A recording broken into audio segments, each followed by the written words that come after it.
Yeah, so hope you've been good, Casey. Yeah. Yeah, I've been good. I've been Uh, just busy, lots of like recording stuff. Yeah, I'm awesome. doing good though. Like a lot of music is happening, so I'm Like, what about the theme of the song? The lyrics and the uh overall theme. Even the music video, by the way, which came out so nice, which was pretty awesome by Aditya Bhatt. Is that right? Uh, Aditya Bhatt and Nihal Shetty. right. It's an amazing Fantastic, video. fantastic.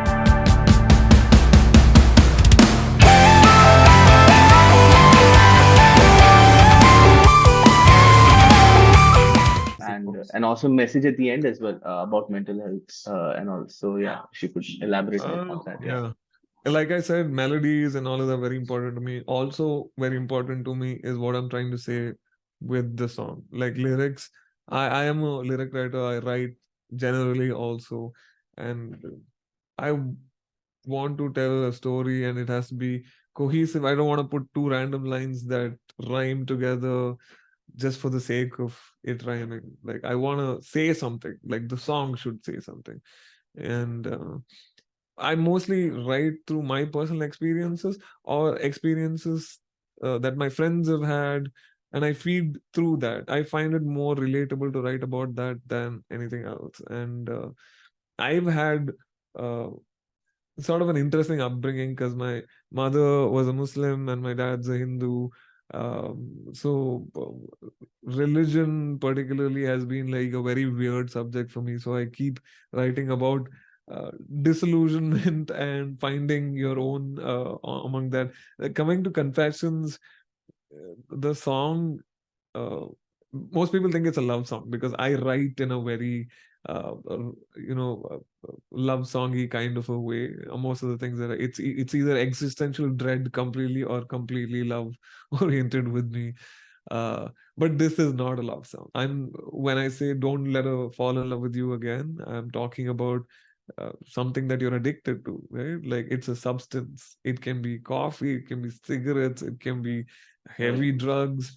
It can be just anything. It can even be sadness. It can even be depression. Because a lot of us do not understand mental health to an extent where we can easily recognize somebody who's going through something.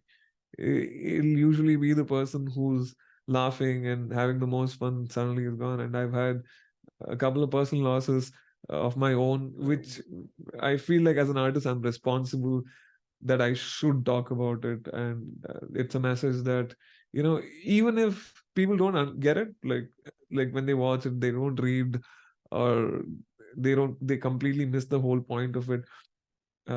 If it can start a conversation where, okay, this also can happen, or this is something that should not be neglected, I think that's still a big win for me personally through the song. I had a bandmate who ended up taking his own life, and which had a very big impact on me because I never thought he'd be the person to do that. He was very confident in who he was, and I mean, at least it seemed like that. Outwardly, he felt like a very confident person who had everything down, everything going for him. Um, Great family, a great household. um, I remember coming back to his place after our Battle of the Band wins and just having a good time with the wrestler. And once I moved to Bangalore, and suddenly I heard the news that this had happened, and it just like shocked me to an extent where I didn't know this could happen to anybody. Like I didn't know, and I felt guilty that I did not see the signs. That I, being a friend, was not open enough to see that my friend was going through something. And it makes me realize that a lot of us are actually going through stuff, but we don't see it. And this cycles back to the addiction to it. We are addicted to a lot of things. It can be something really small, uh, like TV or coffee, but it can be something on a meta level, something big, validation, right? Like we are stuck to our phones, we are on Instagram, we are looking for, and when we don't get that validation, we spiral so hard. We forget that there are people around us that we can talk to, or the other people on the other side of the things. Like if I'm going through something, they feel like maybe it's best to leave that person alone and they'll figure it out. But sometimes that one, are you doing okay, or do you need some help? Like a genuine one of that conversation can really help. I have clinical depression, so that's a very fun thing to go with. So it's not that, people who want to commit suicide are like they're planning for months. No, it's just a moment, and you're having a bad day, and suddenly you just, you get into that mode, and you're just yeah. So maybe if that particular day somebody's had a nice conversation with them, that can completely change something for them through the day. It can save a life. Just a right, conversation can help save a life. Like, leave fighting wars, leave being superheroes and flying and picking up people from, just a good conversation with your friend can help save a life. And you never know when that would happen. So being kind really helps. I wanted to portray that through this song. It's a conversation between the psyche and the person. So the verse is the psyche telling the person, don't, go back to your weaknesses, don't go back to your addictions, don't um, but you're just a man who is weak. At the end of the day, we seek validation, we seek our addictions because they comfort us momentarily over there. And the chorus is the person talking back to his conscience, talking back to his psyche, saying that I'm helpless, I'm trying, just end it. Like, I can't, I know it's bad, I know it's pathetic, I cannot look at myself in the mirror, that I am bound to these things, I'm bound to whatever drug you can call it. It's pathetic, I am pathetic, but take it away, end it, I don't want to, that's the only way I can see out of this. I wanted to show the helplessness. Like, a lot of people who commit suicide, they feel helpless, they feel like an island that is untouchable. They're out of contact, they're isolated.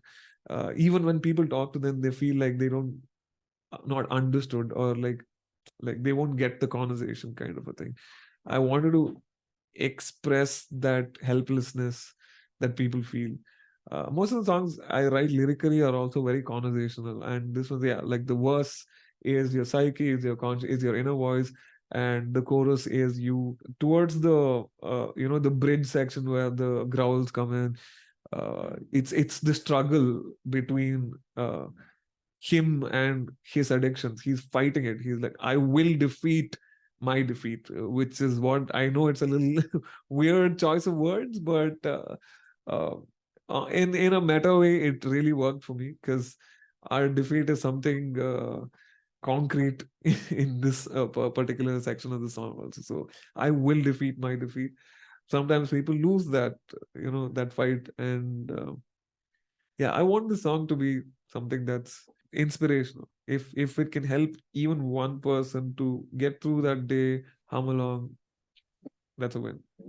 A lot of these conversational kind of songwriting really speaks to listeners, to people in general, young people in general, right? About their personal struggles and these kind of things. So that's Yeah, amazing. I Yeah. just want them to know, like, they're not alone. Like, Right. uh, Instagram, Facebook, or whatever social media blurs a lot of reality for Right. us. They see, like, I have a very small following also, but a lot of the following just see the best moments of my life. They see the big Right. stages, the after movies, the music videos, and they think, oh yeah, like, these guys are living the life, and there is no sadness. We tend to cover up all of the shitty stuff that goes on in our life, but the fact is, everybody is going through shit.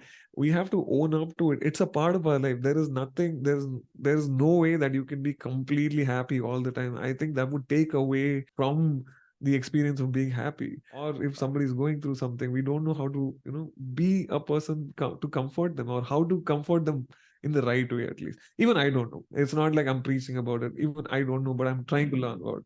Yeah, I think just being able to understand that it's a normal thing, and we need to be more open to it. If somebody is getting therapy or getting help, I know a lot of us, like, we're educated enough to know that this is something serious, but let's just say back home, our generation behind us, they're still a little too like, oh, that guy is like, he's mental, like he's going to a psychologist. Whatever it might be, it's just like he's mental. Like there is he's got some mental issues, and that's like, oh no, he's psycho. Like that's it. It's zero to psycho. Maybe not like change the perception completely. I am not a world-renowned psychiatrist to completely come and yo, this is not how it. No, but maybe if I can start a conversation with it, like maybe if more people can like listen.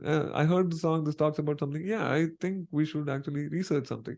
That's good. I'll take that. Yeah, you want to convey something with your music, right? To express yourself, and Yeah. then I have a story to tell, and yeah. I know it is coming through uh a narrow-ish worldview that is being my own personal experiences and my friends and the people around me.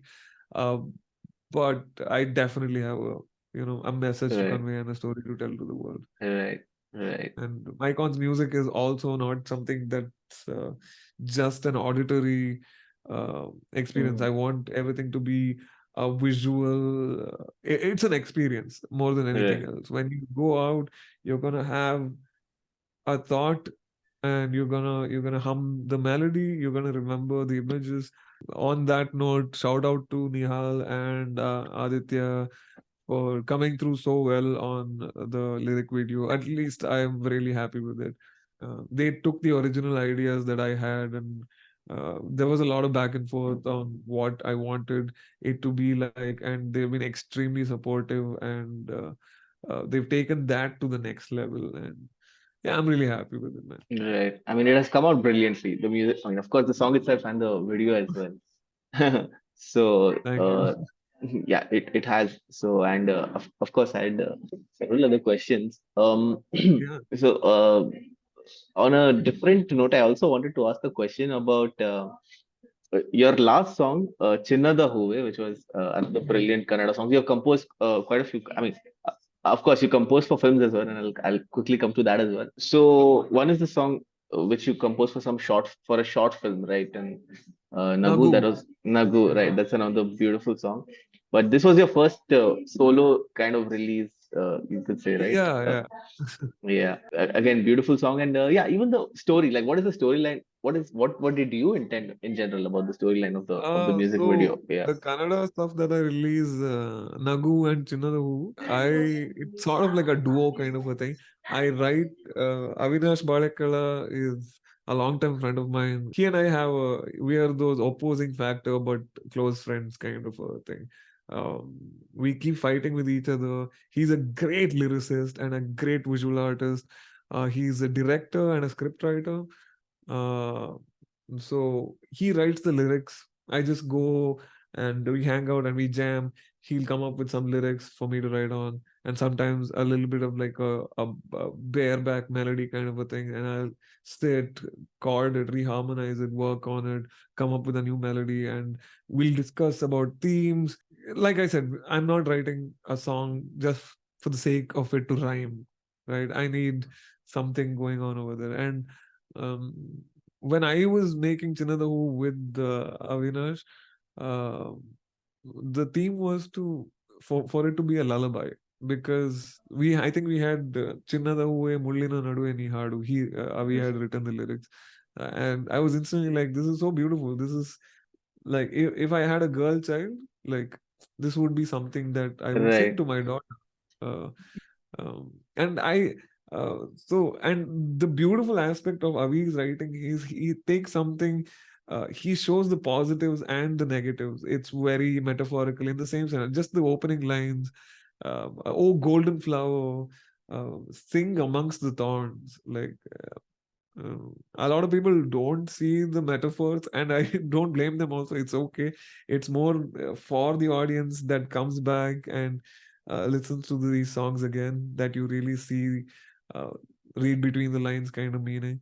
Chinada was an ode to all women. I know uh, a lot of women have had really big impact in my life, and my sisters, my mother, a lot of friends of mine, my girlfriend, Everybody's had like really, really big impacts in my life. And I don't think I can be right here talking to you, giving you an interview, or even be a musician, like an independent musician without their help. They form like a big support system for me. And growing up, I didn't see it much because I am also a man at the end of the day and I'm oblivious to certain things. But as an adult, I started realizing it's really hard for women to generally exist in the world. And Avi and we are very strong believers in social causes. So Chinnada is about, it's a lullaby to a girl child, but it is also something that shows the disparity that is in a general society towards women. On one hand, we say that, oh, you're Devi Ma, we worship women in India. On the same side note, we still feel like gender roles are appropriate. You should be cooking, you should be serving your husband and give up on your dreams for children and all of that. I do realize there are similar things on the other side for men also, which I completely agree. I The whole point for me was to uh, bring in that through song, bring in that um, that message through song. And Avi directed the music video. If you've not, I think you have checked it out. So and in the music video itself, we show an upper class kid and a lower class child over there, and something small happens in the house. Like he's going in a jeep to school while she's walking, and her mom is working in that house and she's falling asleep, whilst this guy has his mom to tell him, brush your teeth, here's some breakfast and all of that. We wanted to show that disparity between economic classes and things.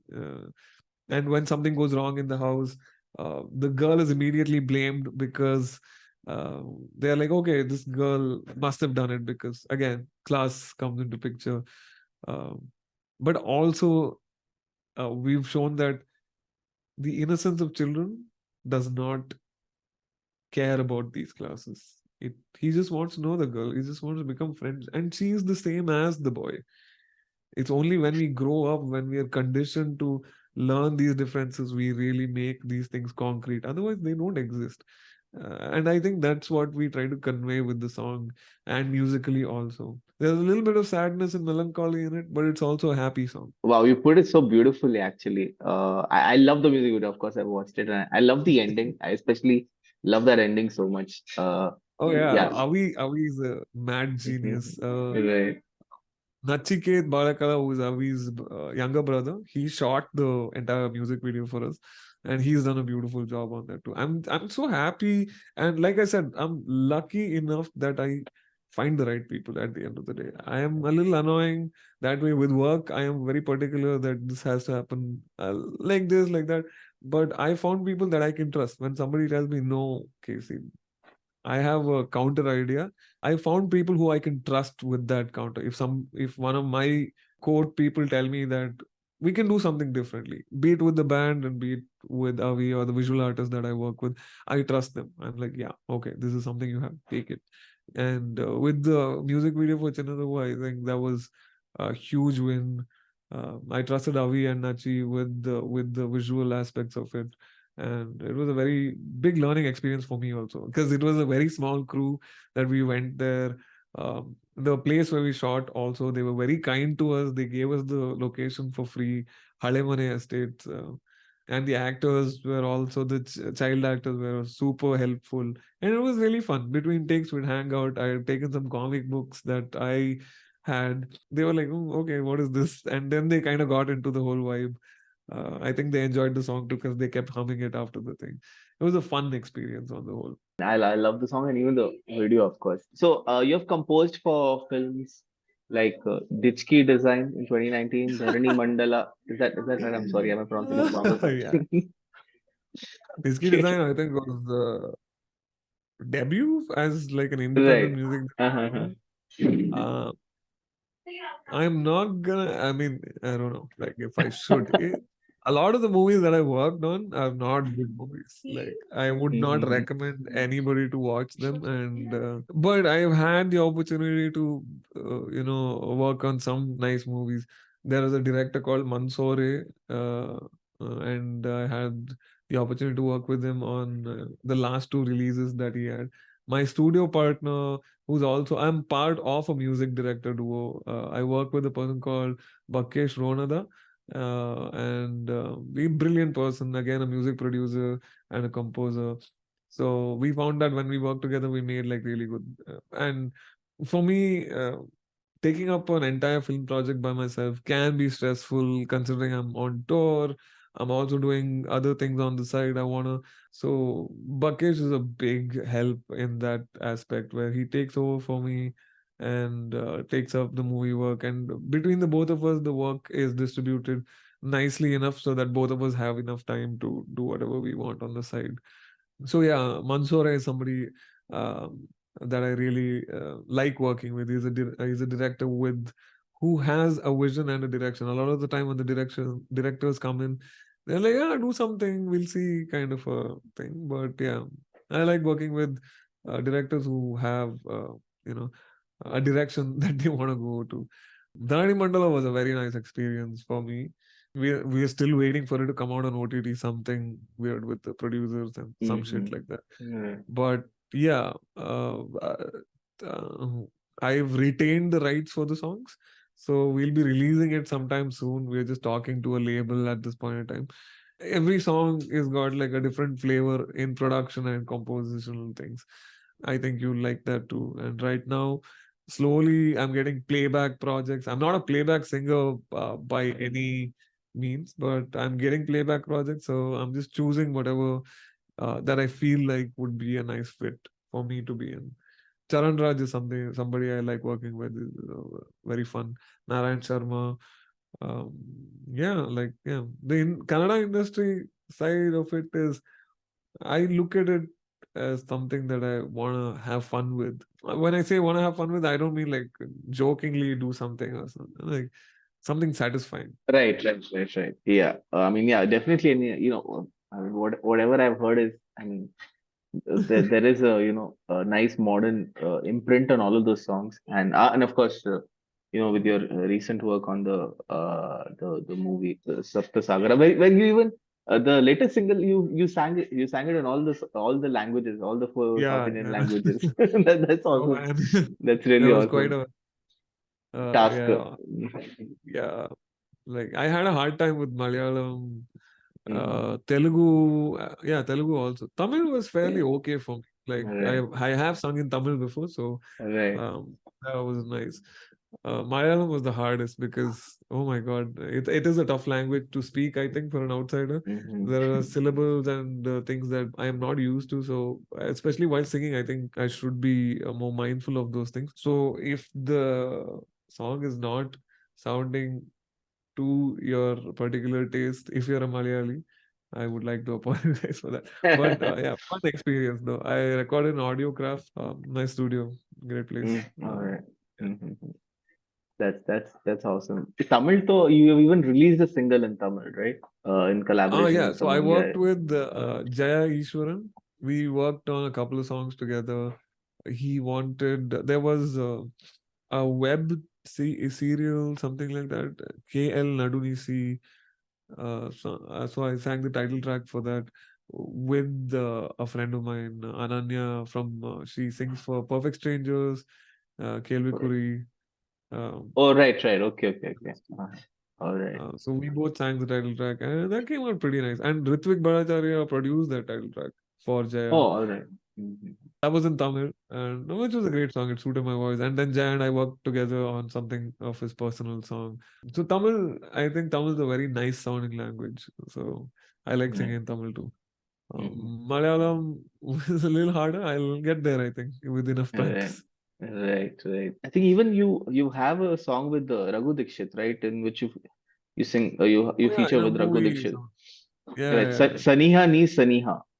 That's if Yeah, I'm pronouncing it right. it's from Yeah. a movie called Dvimuka. Again, very bad movie. Do not watch it. Worth your time at all. But we recorded two songs for them. Compositionally, I really like the songs. Lyrically, yeah, Right. because I have to adhere to the director and their views, even if it's shitty views. I'm gonna probably get death threat if this goes out. But yeah, I'm not too happy with what the lyrics are or things like that. But my aim with it was I made a good song, compositionally, production wise, and everything. And I got the singers that I wanted to work with. I had Raghu on one song and I had Vijay Prakash on the other. They both did a fantastic job in their particular styles, which I'm really happy with. That was one of the releases I had. Yeah. Right, right. So, how was your experience, collaborating with artists like Benny Dayal and recently Salim Merchant, where you sang with for the song Musafir for Pineapple. Yeah. Talking about Benny, Benny is super chill. Like at least when we met him, it was when he came to shoot the video for Fire. Benny was extremely, he was just like, he was like, yeah, I'm a normal dude. I'm not a Bollywood superstar. Like the guy who just sang the latest hit for Ranbir Kapoor. No, I'm Right, not that guy. right. I'm just your friend. I'm a normal guy. And I found that to be very humbling. It was really nice. Super, super Right. chill dude. We met a couple of times again. I think at NH7 Weekender when Punctuation and Benny were playing, we all went back to his green room and we hung out. It was really nice. Very, very nice guy.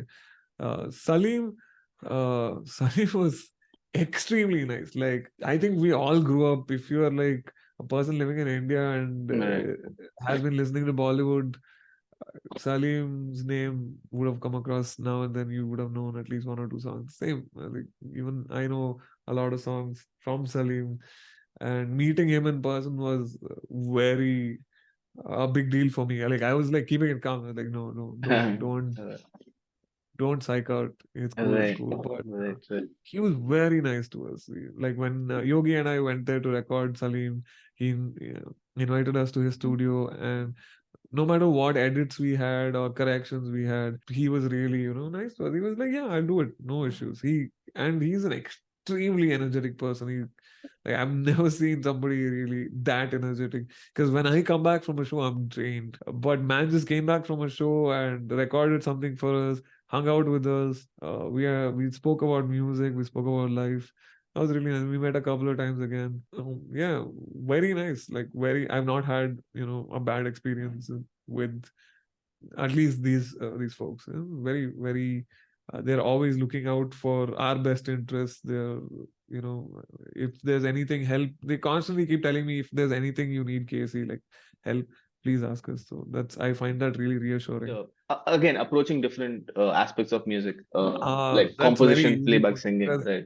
yeah, that's very easy for me because I don't know how to be different. I'm just like, yeah, this is me. Right. I'm just gonna be me, and Mm-hmm. that's very comfortable for me to be me. And I don't. The minute I try to be something and different, you can see that it's not genuine. And I take genuinity as something really important. And even if it's a song that it's playback singing, if I can be myself, I would probably sound better than if I try to sound like somebody else. And I'll take that. Like it's very easy for me to juggle those things because everywhere I go, I'm still the same guy. Be it in the band atmosphere, and if the band wants to do something that is commercial and like a very movie kind of a song at the end of the day tomorrow, I would totally be into that. Yeah, that's cool. No, not an issue. If there is no movie Casey switches off and rock Casey comes on. Uh, like that. Right. So Mm-hmm. yeah. And the other question was vocal screaming and growling. I try to stay on my tippy toes and try to pick up a skill at least every year or so. So growling and screaming is something that I've been looking into like from quite a while. I've not been able to do it quite well until recently. So I just took it up and I spent like a good 3 months researching and learning how to um, get it to a good level like a couple of years back. And with Pineapple, since we're working on the recent new album, I've had the freedom to actually experiment a little bit, perfected. It's not regular, regular growl, like guttural things. I wanted to find something that works with whatever I want to do, like go into cleans, immediately come back to something that's really heavy, growly, go back right back into something that's a head voice, clean falsetto thing. So I have had to spend some time figuring out what exactly works for me, because if I'm on tour, I don't want to lose my voice just because I want to sound really big and growly at the end of the day. Right. So yeah, it's a skill that I picked up over the last year and a half, 2 years. And I think right now I've got it to a level that where I can showcase it as an actual skill. So yeah, that's Mhm. adding to my repertoire as well. Right. I mean, yeah, hopefully to more, more clean clean growling stuff. My conscience, you have upcoming releases, gigs with my conscience, Pineapple Express, your Kannada films. Yeah. Loads of plans in the pipeline. With my conscience, right now we're focusing on the releases because, like I said, I keep writing songs and there's a shit ton of content that I really want people to actually see. Gigs with MyCon, we don't want to do a tribute thing or anything, play too many covers. If we're playing covers, it'll be our choice of what we want to do. We don't want to give in to sellout mentalities and do things for the sake of the show rather than for the sake of our music. So for now, we're just waiting on, like, if there's an opportunity for us to actually go out there and play our music and have fun with it. I know we will kill, because I'm with some of the best musicians I know, Right. and we are all super, quality and experience oriented, and we're gonna bring in the fucking storm when we actually perform. And I can guarantee that to anybody I meet. Having said that, we're not too keen on taking up shows right now. We want to build our audience first, and then do that. With Pineapple, we have a lot of things coming up. The new album is gonna get announced in some time, hopefully, and loads of gigs and festivals coming up with Pineapple. Looking forward to it. Movie stuff, bunch of things in the pipeline. I have a Hindi movie that I'm working on. If that happens, I think that'll also be out by mid next year. Um, so yeah, loads of things planned musically. Yeah. Looking forward to all of them. Looking forward to, yeah, all Yeah, of I'm whatever it is also that you looking. do. Yeah. Yeah, even I don't know what I do. I think loosely I can say I make music. That's about it. That's awesome. So I think we can cut the interview Oh if yeah.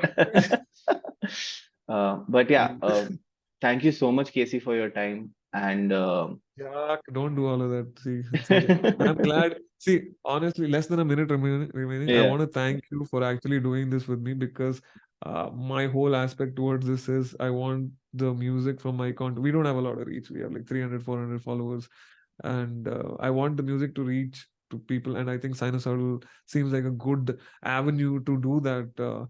And I would like to thank you from the band side for doing this with me, and writing something about us. We're not big deals, but you make us feel like we are big deals, so thank you for that. No, I mean you are a big deal. I mean we love your music. I love your music. So yeah, yeah, it's my pleasure. Yeah, thank you so much. Thank you, Casey. Thank you.